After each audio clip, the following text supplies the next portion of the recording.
Ką tu čia pieši? Akis.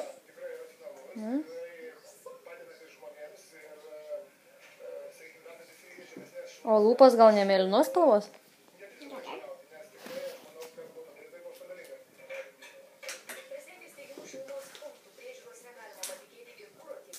O čia kam bus tas piešinys skirtas?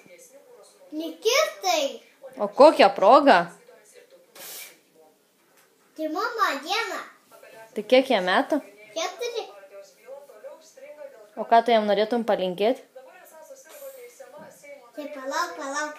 Esko piešinį nupieši. Bet o šiaip va dabar pieši, galvoju, ką tu jam norėtum palinkėti? Palauk, nupiešiu pagalvosiu. Gerai? Ne, dabar pasakyk.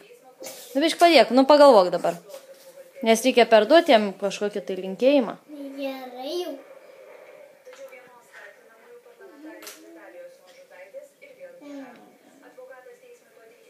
Ko berniukui 4 metų gali palinkėti?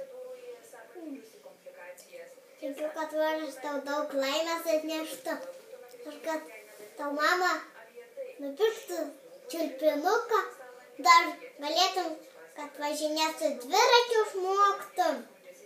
Oi, labai geras palinkėjimas. Dar, kad klausytų mamas ir tėčio ir mačiučių.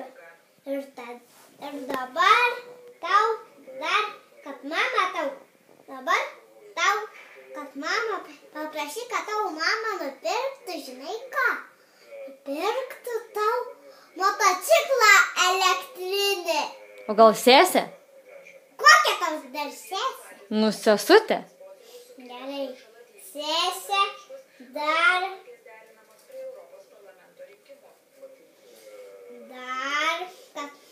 kad tau pagimdytų brolį ir sesę.